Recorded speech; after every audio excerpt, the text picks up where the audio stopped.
যে আপনার আইএসপিআর নিশ্চয়ই খেয়াল করেছেন যে মাননীয় প্রধান তৎকালীন বিচারপতি এবং মাননীয় বিচারপতি যে তাদের হেফাজতে ছিলেন, সেনা হেফাজতে, সেটি প্রকাশ করে দিয়েছেন অন রেকর্ড। বলছেন ফেব্রুয়ারি, তার আগে আবার কিছুদিন আগে বলেছে ডিসেম্বর। সুতরাং সব রকম আপনার কার্ডই সাজানো আছে টেবিলে, যখন যেটা দরকার সেটা খেলে দেবেন। অ্যাটিটিউডটা বোধহয় অনেকটা এরকম, যখনকারটা তখন দেখা যাবে। এই অ্যাটিটিউড নেয়ার কারণেই বোধহয় এই এরকম শান্তশিষ্ট ভাবটা দেখা যাচ্ছে।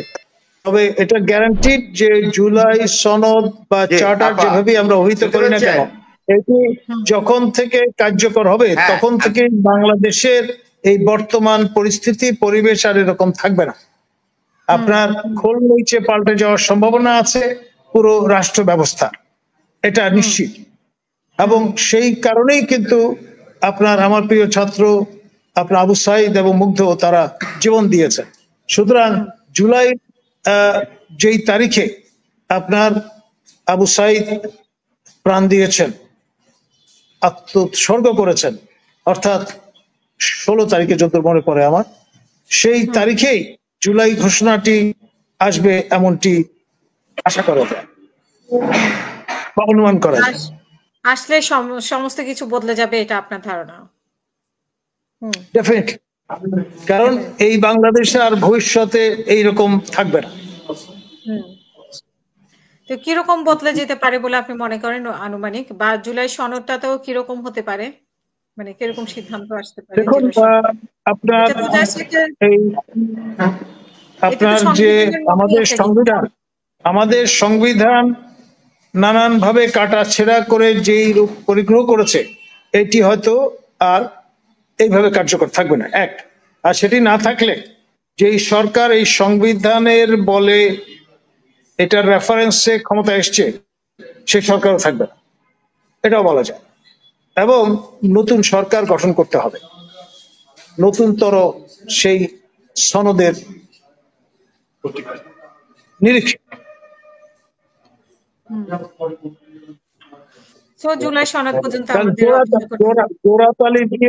জোড়াতালি দিয়ে একটা সরকার চলতে পারে না, এক। দ্বিতীয়ত হচ্ছে আপনার আইএসপিআর নিশ্চয়ই খেয়াল করেছেন যে মাননীয় প্রধান তৎকালীন বিচারপতি এবং মাননীয় বিচারপতি যে তাদের হেফাজতে ছিলেন, সেনা হেফাজতে, সেটি প্রকাশ করে দিয়েছেন অন রেকর্ড।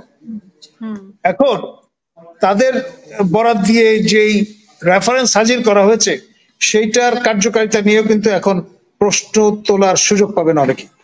ফলে একটা গোলেমালে যে পরিস্থিতি তৈরি হবে, তার চেয়ে সবচেয়ে বেস্ট কোর্স অফ অ্যাকশন হবে নতুন একটি সরকার গঠন করা এবং নতুন এই সনদের উপর ভিত্তি করে সেই সরকার যাতে গঠিত হয় সে ব্যাপারে সচেষ্ট থাকা। সেটাই আপনার প্রফেসর ইউনূস করবার চেষ্টা করবেন বলে আমার ধারণা।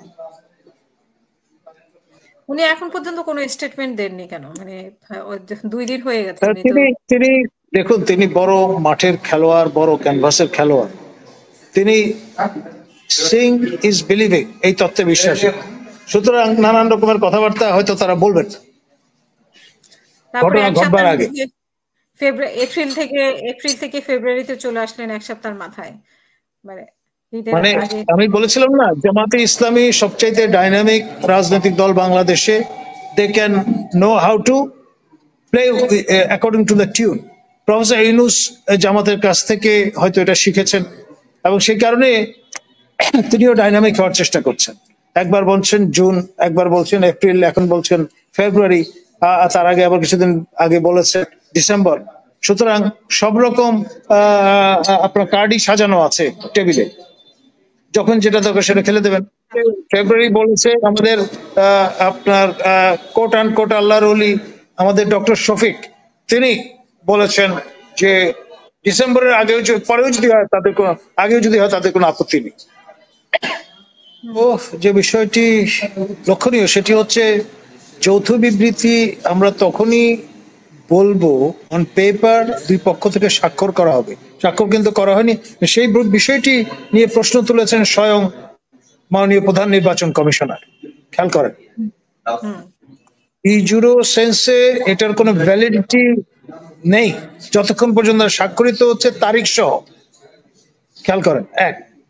দ্বিতীয়ত হচ্ছে আপনার যেভাবেই পারে ব্যাখ্যা করার চেষ্টা করতে পারে বর্তমানে এখন যে অবস্থায় আছে।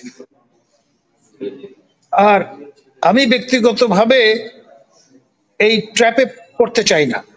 আপনার এই যে একবার জুন, একবার এপ্রিল, একবার ফেব্রুয়ারি, একবার ডিসেম্বর, নো, ডেফিনেটিভলি এটি নির্বাচন কমিশনের প্রেরোগেটিভ। তারা, আমাদের মাননীয় প্রধান নির্বাচন কমিশনার মহোদয়, তিনি জাতির উদ্দেশ্যে ভাষণ দিয়ে আমাদের জানান দেবেন, তখনই আমরা বিশ্বাস করব। কারণ এটা কিন্তু স্থানীয় সরকার পরিষদের নির্বাচন নয় যে স্থানীয় সরকার মন্ত্রণালয় থেকে একটা সবুজ সংকেত দেওয়া হবে, তার ভিত্তিতে নির্বাচন কমিশন স্কেডিউল ডিক্লেয়ার করবে। No way.